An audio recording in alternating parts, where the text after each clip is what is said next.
ታሪክ ስማቸውን በወርቅ ሊጽፈው የሚገባቸው በትውልድ አእምሮ ውስጥ የእውቀት ብርሃን ሊኩሉ የሚገባቸው ብሩህ አእምሮዎች ዛሬ በህመም ምክንያት ሜዳ ላይ ወድቀዋል።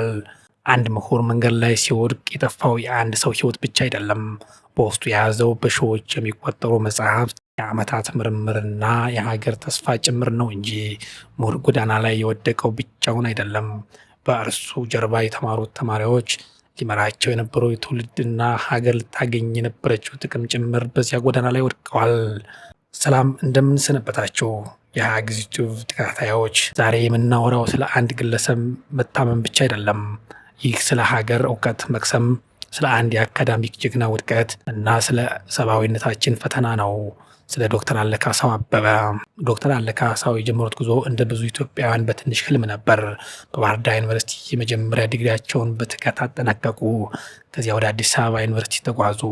ይህ መሰረት እሳቸውን ወደ አክሱም እና ጎንደር ዩኒቨርሲቲዎች መንገዳቸውን ከፈተ። በክፍል ውስጥ ሲናገሩ ድምፃቸው ተማሪዎችን ያነቃ ነበር። እውቀት ብቻ አይሰጡም ነበር፣ ህልም ይተክሉ ነበር እንጂ። በአክሱምና ጎንደር ዩኒቨርሲቲዎች በሺዎች የሚቆጠሩ ተማሪዎችን አስተምረዋል። ብዙዎቹ ዛሬ መምህራን፣ ኢንጂነሮች፣ ዶክተሮችና መሪዎች ሆነዋል። እሳቸው ለተማሪዎች መንገድ መክፈቻ ነበሩ።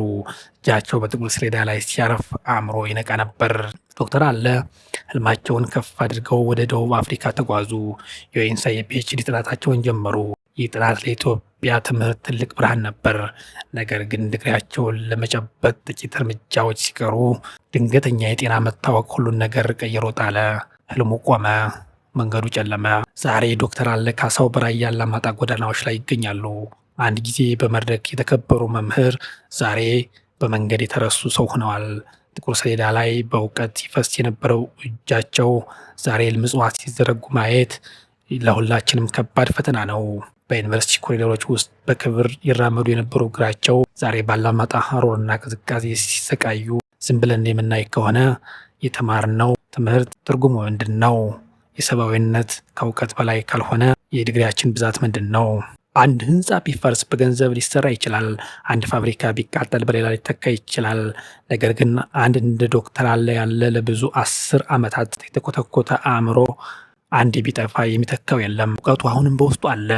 ብርሃኑ በህመም ደመና ተሸፍኖበታል እንጂ አልከሰመም። ህመም አእምሮን ሊያደክም ይችላል፣ ነገር ግን የማንነትን ክብር ሊያጠፋ አይችልም።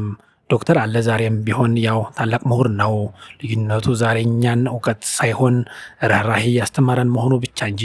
ይህ ታሪክ የአንድ ሰው ብቻ አይደለም፣ የእኛ ሁሉ ፈተና ነው። መንግስት፣ ዩኒቨርሲቲዎች፣ የሰብአዊ ድርጅቶች ይህ የማየት ጊዜ ብቻ አይደለም፣ የመንቀሳቀስ ጊዜ እንጂ። ዶክተር አለ የሚፈልጉት ርህራሄ ብቻ አይደለም፣ የህክምና እርዳታ እና የእኛ እጅ እንጂ። በእርግጥ ቢዘገይም ብዙዎች በማህበራዊ ድረገጾች ተቀባብለውታል፣ ለማገዝም እየተንቀሳቀሱ ነው። ብዙዎች በክስተቱ አዝነዋል። በተለይም እውቀትን ከእርሳቸው የቀሰሙ ተማሪዎች እጅጉን ደንግጠዋል።